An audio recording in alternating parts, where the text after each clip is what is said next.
They walked into the mountains with laughter in their lungs and ice biting their breath. 9 friends, 1 mission, and a trail that would never lead them home. This is not a tale of the lost. It is the haunting of the found. The way their bodies were discovered, the way the snow held secrets. This is the Dyatlov Pass Incident, and you are listening to Sanctified Secrets, where unsolved mysteries are stitched together with whispers, fear, and facts that never sit still. Subscribe now, because every shadow has a story. It began in the biting winter of 1959, Soviet Russia. The Ural Mountains, vast, wind-torn, and brutal. 9 experienced hikers, students and graduates from the Ural Polytechnic Institute, set out on a ski trek across the harsh northern slope of Mount Otorten. They were led by 23-year-old Igor Dyatlov, disciplined, strong, precise. Their goal was simple: earn a Grade 3 hiking certification, push their bodies to the limit, return with stories. But they never returned. 10 people started the journey. 1, Yuri turned back early due to illness. The others marched on. They were never seen alive again. Weeks later, after their families begged for answers, a rescue mission was launched. What they found was something that would burn itself into the history of unsolved horror. The hiker's tent had been slashed, not from the outside, but from within, like they had clawed their way out in terror. Scattered footprints, barefoot, socked, or in one boot, led down into the dark woods. No signs of struggle, no avalanche. Then the bodies began to appear. 2 men nearly naked, frozen under a cedar tree, blackened fingers near the remains of a failed fire. 3 others, Dyatlov among them, found between the tent and the tree, face down in the snow, with violent internal injuries but no signs of bruising or blood on the outside. 2 months later, 4 more bodies were found in a ravine. Crushed skulls, broken ribs, 1 woman with her tongue torn out, all dressed in parts of the other's clothing, 1 wearing another's coat, 1 wrapped in someone's burned trousers. The official Soviet investigation? They closed it with 1 sentence. An unknown, compelling force caused their deaths. No name, no explanation, just the cold and silence. And that was just the beginning. What force caused them to flee into the snow at night, half-dressed? Why were there signs of radiation on their clothes? Why were some of their corpses found with eyes or tongues missing, but no signs of animal attack? The more you look, the more it stares back. This was no accident. This was something else entirely. The Dyatlov Pass, the mountain of the dead, and the 9 who never came home. The silence is still there, and it's waiting. The investigation was rushed, closed, and buried, but the questions only grew colder, sharper than the wind over the ridge where they died. The Soviet authorities marked the case classified, files sealed, witnesses silenced, locals whispered. And when the snow melted, more secrets came to light. Eyewitnesses from a nearby village reported seeing strange orange spheres in the sky the very night the hikers perished, glowing silently, hovering, moving unnaturally over the peaks.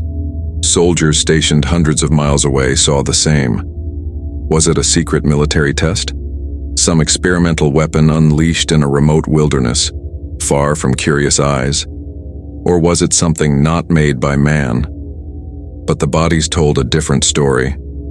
The 4 found deep in the ravine suffered massive internal trauma, comparable to a car crash. 1 had a shattered skull, another, broken ribs that had punctured her heart. Yet their skin bore no bruises, no cuts, no defensive wounds. It was as if they'd been crushed from the inside by a force that passed through flesh and only tore bone. And then, the radiation. Traces of radioactive material were found on the hikers' clothing. Why would ski students on a mountain trail be carrying radiation? Some theorists believe they stumbled into a secret weapons test, one that left them exposed, confused, and hunted. Others think they saw something they shouldn't have, and were silenced by whatever force guarded that knowledge. But not all signs pointed to human causes. Some investigators noted the eerie calm in the tent. No signs of argument, no footprints of intruders. Just a clean exit, a slicing panic from inside out, and a flight into darkness. Some believe they were victims of infrasound, a rare wind phenomenon that causes disorientation, dread, and violent, irrational behavior. Could the wind itself have driven them mad? And what of the footprints? They stretched into the trees, clear, deliberate, no signs of running, no stumble, as if they walked into death quietly, willingly. That silence speaks louder than any scream. The forest around the Dyatlov Pass is still feared by locals. Some say the land is cursed. Others call it sacred. Hikers who visit the site often report headaches, nausea, a sense of being watched. Compass needles spin, GPS cuts out, birds fall silent. The air changes. It's been decades, but no one has explained what truly happened that night. Official reports were reopened, reworded, but never solved, and the mountain still holds its breath.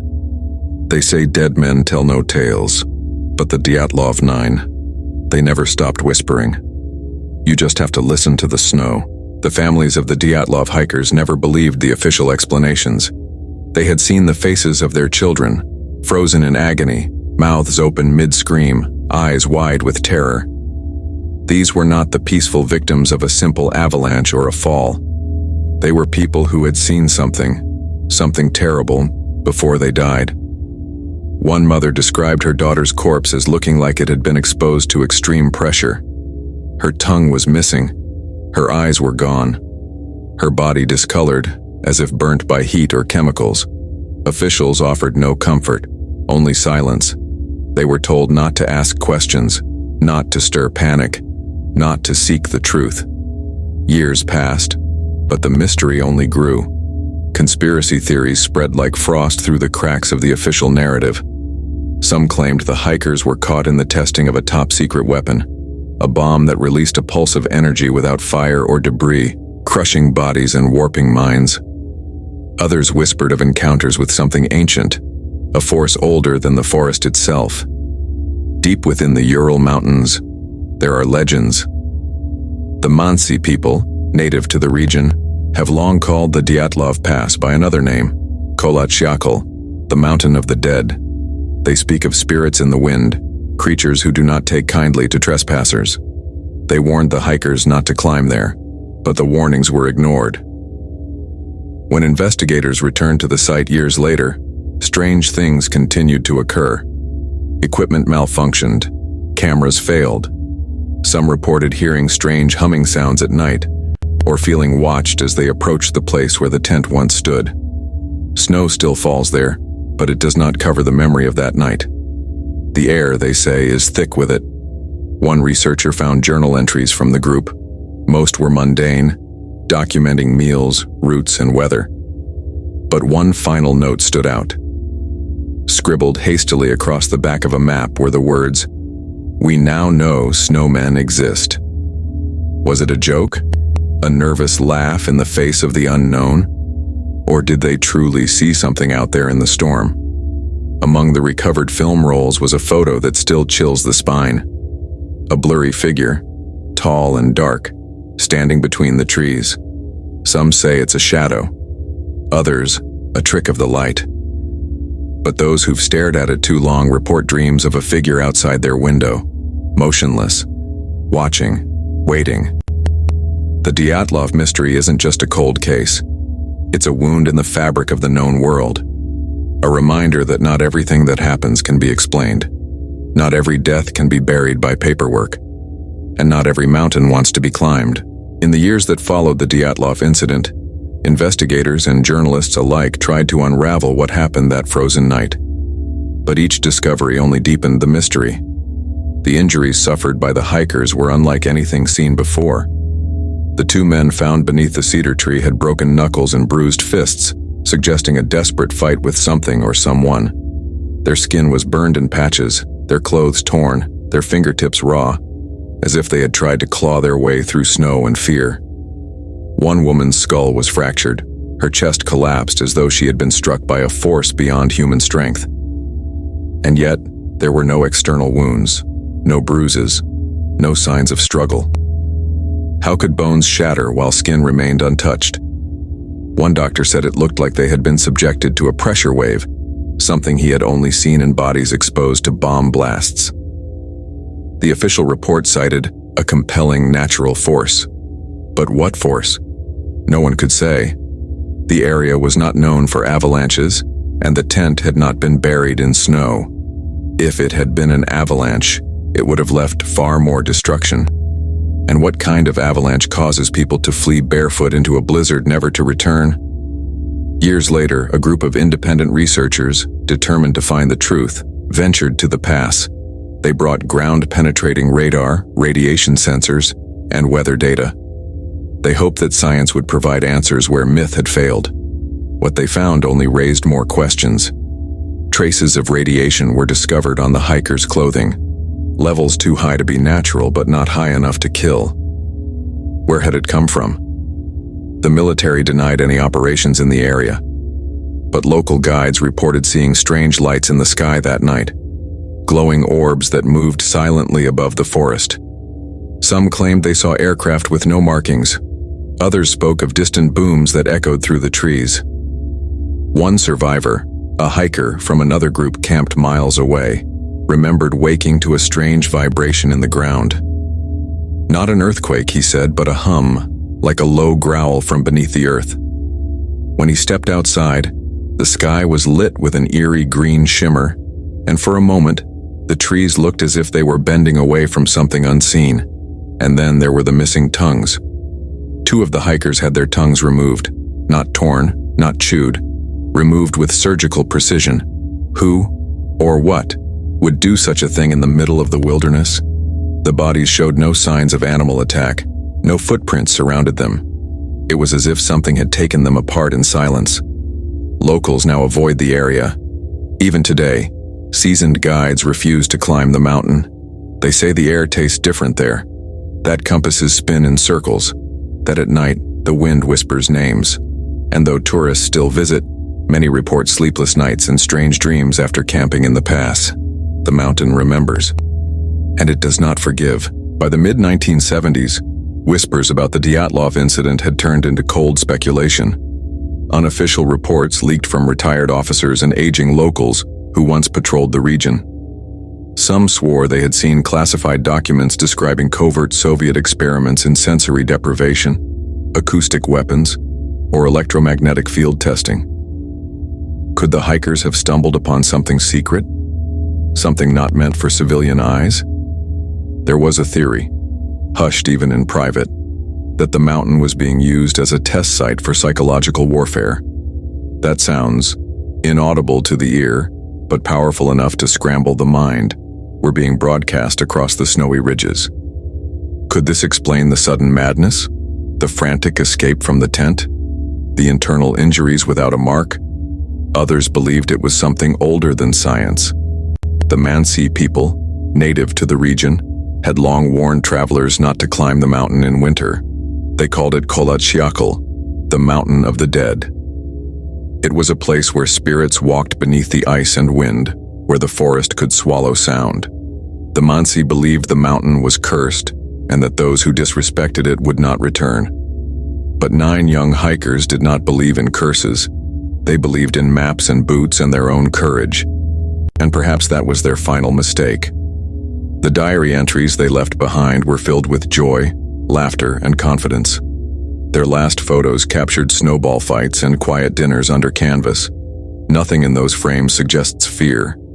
And yet, hours later, they ran from their tent as though chased by something too terrifying to name.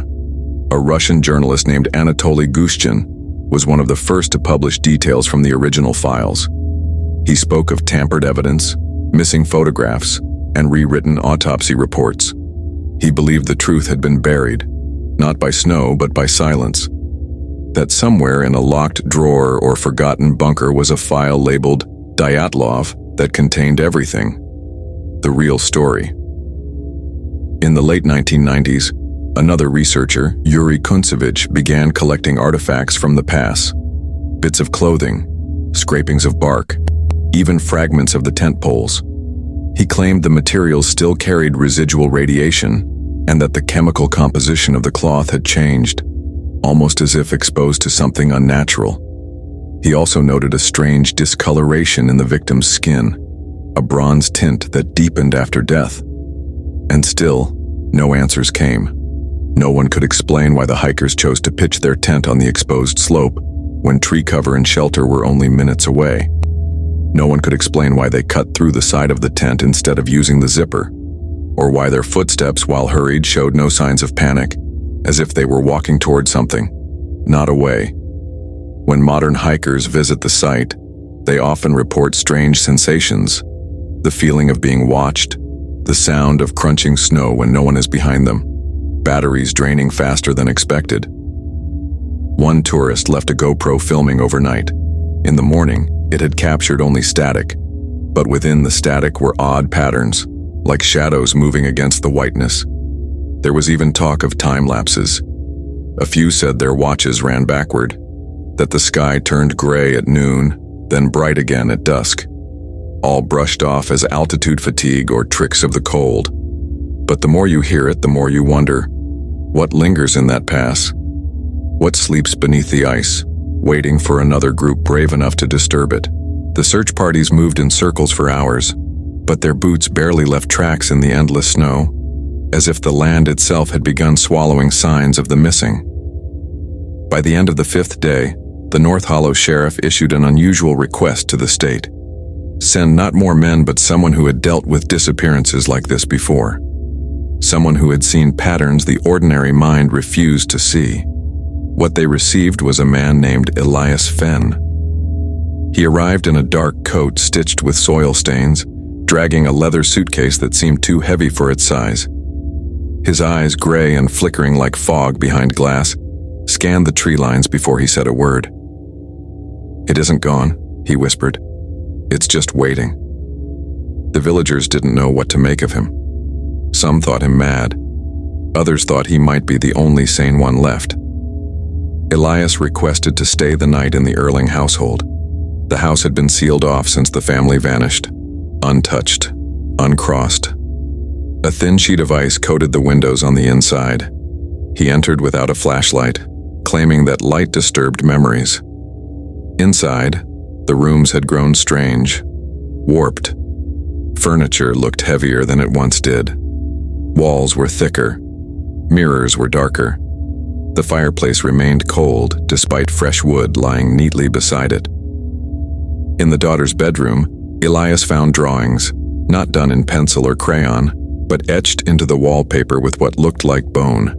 Circles, spirals, names, dozens of them, many not belonging to the family. One, in the center, was written over and over again until the wall split. Hallow. Elias sat in the living room that night and didn't sleep. He said the house breathed, that it sighed whenever he closed his eyes. And before morning, he went into the basement and began digging, alone, for hours. When the sheriff came to check on him at dawn, Elias emerged covered in ash. "There are roots," he said, "but not from trees, and they've grown around something." He wouldn't explain what he meant, only that the roots were ancient and wet and still pulsing, that whatever the Erling family saw was not madness but invitation. He left the basement door open. The sheriff peeked down but refused to go further than the first step.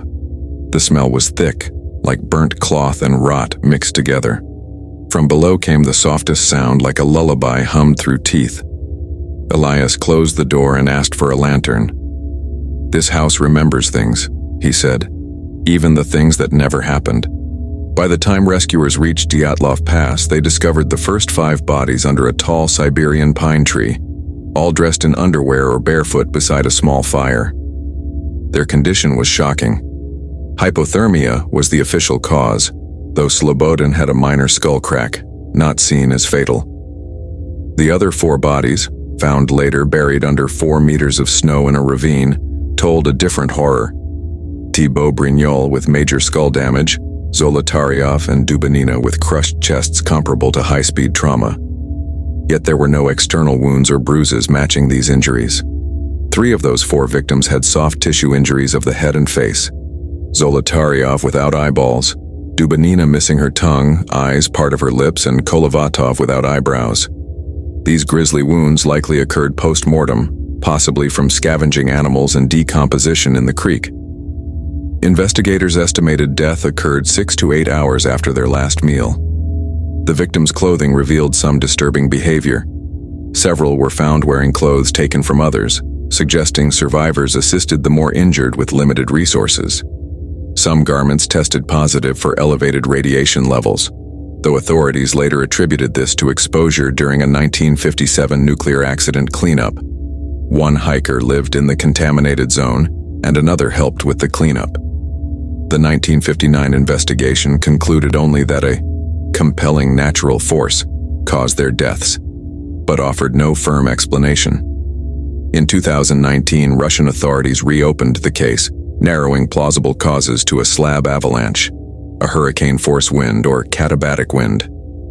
Then in 2021, researchers Johann Gaume and Alexander Puzrin modeled a rare slab avalanche, a compacted snow slab collapsing hours after the hikers made a cut in the snow slope.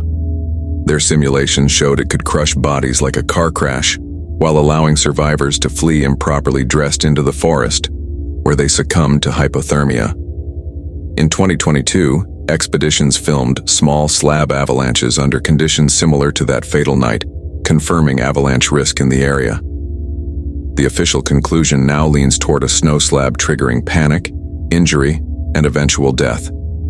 Yet critical questions remain unanswered. Why were some hikers missing eyes or tongues? Why did they flee barefoot? What subtle force pushed them to abandon tight supplies? The Dyatlov Pass Incident continues to defy closure. The mountain holds its secrets, and time only deepens the mystery. Despite the avalanche theory gaining traction among scientists in 2021, many independent researchers, forensic experts, and Dyatlov family members remain unconvinced. Critics argue the slope at Dyatlov Pass was too shallow for a conventional avalanche, and that no debris or snow displacement consistent with a major slide was found. Moreover, the tent, found still partially standing and lightly snow-covered, showed no signs of being swept away or crushed.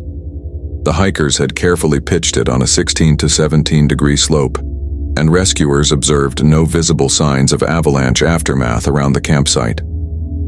These observations have fueled persistent doubts. What could cause such panic that 9 experienced hikers would flee into the freezing dark without shoes or coats? One controversial theory involves infrasound, a rare meteorological phenomenon where wind patterns create low-frequency sound waves that can trigger feelings of dread, nausea, or panic. Dr. Donnie Eichar, in his 2013 book Dead Mountain, proposed that such infrasound might have disoriented the group, causing irrational fear and escape behavior. Still, this remains a speculative explanation. Another theory points to secret military tests. In 1959, the Ural Mountains were occasionally used for parachute mine exercises and long-range missile testing. Some eyewitnesses in nearby towns reported seeing glowing orange orbs in the sky the night of the incident.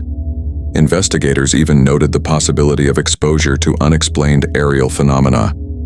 Some hikers' clothing was later found to have higher than normal levels of radiation. Though inconclusive, it further deepened suspicions. However, no physical remnants of mines, weapons, or radioactive material were ever recovered from the area. Still others insist foul play or covert intelligence operations may have been involved. Zolotaryov, the oldest hiker, was a veteran of World War II and trained in military tactics. Some researchers speculate he may have been involved in secret missions or known something classified. These claims, however, are largely based on circumstantial hints and lack official support. Autopsy reports, later re-examined in detail, highlighted inconsistencies, including the force required for the internal trauma, which some forensic experts said could not be caused by an avalanche. Dubinina's missing tongue and eyes, along with Zolotaryov's crushed ribcage and missing eyeballs, became the most horrifying and mysterious wounds. Yet animal predation and decomposition in the ravine remain the official explanation. By the 1990s and early 2000s, Russian public interest in the case surged. Films, documentaries, and online forums turned Dyatlov Pass into a modern urban legend. Conspiracy theorists pointed to everything from secret Yeti attacks to alien abductions. While sensational, most of these were dismissed by mainstream investigators. Still, the persistent lack of closure, the absence of definitive proof for any one theory, has left the story in a shadowy half-truth.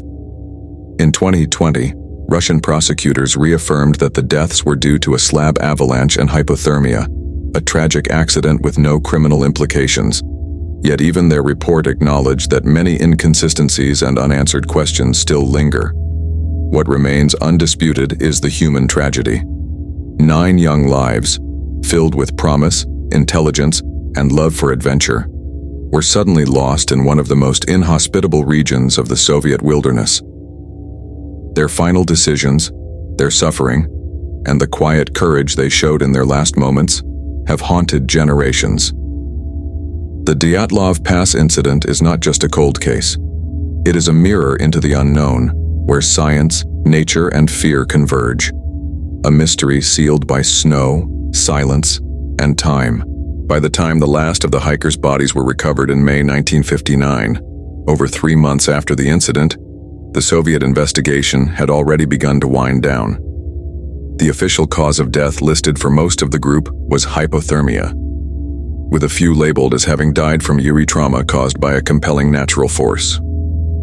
Yet that vague phrasing only fueled speculation. Behind the scenes, authorities quickly moved to seal many files, restrict access to photographs, and to silence investigators who attempted to go public. For decades, documents surrounding the Dyatlov case remained classified or heavily redacted. Families of the victims were told not to speak about the details. Some were even followed by the KGB, according to personal testimonies collected later by independent researchers. Questions mounted. Why was a routine hiking tragedy treated with such secrecy? Why did the lead investigator, Lev Ivanov, later admit that he believed in a paranormal explanation, only to be censored by his superiors? In an interview before his death, Ivanov revealed that he had found no satisfactory natural cause to explain the internal injuries or the behaviors observed. He even referenced unexplained light spheres, reported by locals that night. These revelations came too late to change the official record, but they added weight to the suspicion that something unnatural, or at least unexplainable, had occurred. Adding to the controversy were radiation anomalies. Tests on some of the hikers' clothes showed radioactive contamination, particularly those of Zolotaryov and Krivonischenko. While Soviet officials downplayed the results, later analysts questioned why ordinary students' clothing would contain such readings. Krivonischenko had previously worked at Mayakion, a nuclear facility that experienced one of the world's worst radiation leaks in 1957, an event the Soviet Union kept hidden for decades. Was it possible that the group had stumbled upon something they weren't meant to see? Or had one of them unknowingly brought a contaminated item on the trip? No definitive answers emerged. As the years went on, new theories surfaced, each trying to close the gap left by the official version.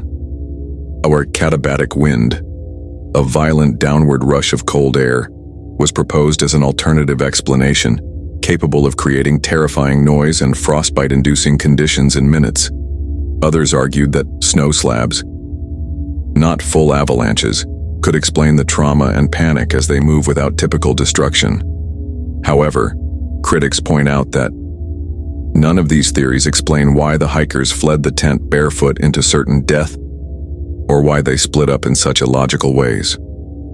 In the early 2000s, renewed public interest led journalists and amateur sleuths to revisit the case with modern tools.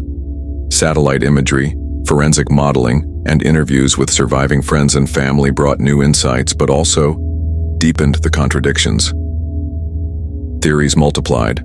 Some believed Dyatlov and Zolotaryov were part of a KGB operation. Gone wrong.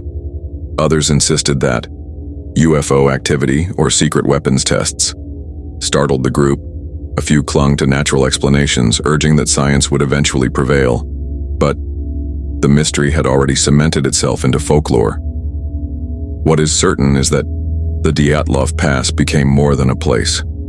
It became a symbol of what happens when logic meets an unsolvable puzzle. In the silence of that frozen ridge, where no one could hear them scream, 9 young souls left behind a riddle so profound that it continues to echo through every gust of wind over the Urals. They were not reckless, they were not afraid, they were prepared.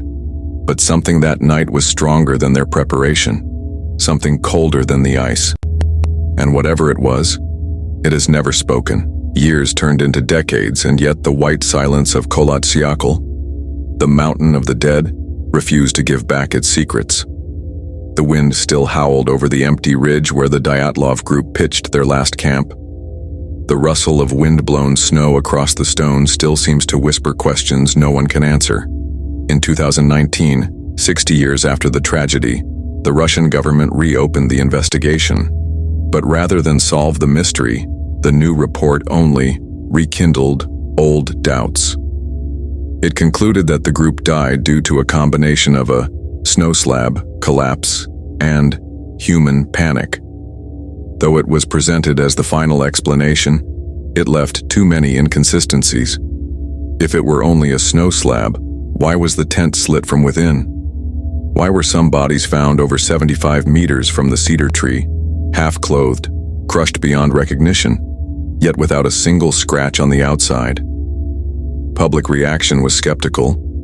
Many saw it as another attempt to bury the truth, to provide a tidy narrative for something that defies reason. By now, the case had grown beyond evidence. It had become a myth, a symbol of mistrust, a shadow cast long over Soviet and Russian history. Independent researchers, journalists, and filmmakers continued to travel to the site, seeking something the government could not offer: closure. They spoke with dying witnesses, combed the ravine where the bodies lay, flew drones over the landscape. But every discovery led to more questions. A knife here, a camera there, and always the same haunting photograph. The group, smiling and alive, just days before the terror began. Among those last photos, one stands out, a blurry, grainy frame taken at night. Some claim it shows a figure in the trees. Others say it's only light bouncing off snow. But in that distortion, viewers often see what they fear: a man, a beast, or something unnameable. Just another unresolved echo from a night where 9 lives vanished into frost. The Dyatlov Pass Incident is not just a mystery of nature, it's a mirror. One that reflects our need for answers, our fear of the unknown, and the limits of what evidence can explain. It's a riddle frozen in time, carved into the ice and wind of the Ural Mountains, forever unsolved. And maybe it should stay that way, because some truth, whatever they are too cold to hold. They walked into the snow with dreams in their hearts and warmth in their laughter. 9 bright souls swallowed by the frost, and still, the mountain will not speak. We followed their trail through wind and white silence. We traced every torn tent flap, every barefoot print in the dark. But we are no closer to the truth than the searchers who came in, 59, staring down at frozen eyes that seemed to whisper, "You do not belong here." What happened on that mountain may never be known, but something did. Something that stole sleep from mothers, silence from officials, and left a wound in the snow that never healed. The Dyatlov Pass is not just a story. It is a wound in the fabric of reason. And as long as it remains unsolved, we will return, again and again, searching for meaning in the cold. This has been Sanctified Secrets. If you feel the chill of truth in every whisper of wind, if you believe not all stories can be solved with logic, then follow the footsteps. Subscribe, and stay with us in the shadows. Because some mysteries were never meant to be understood.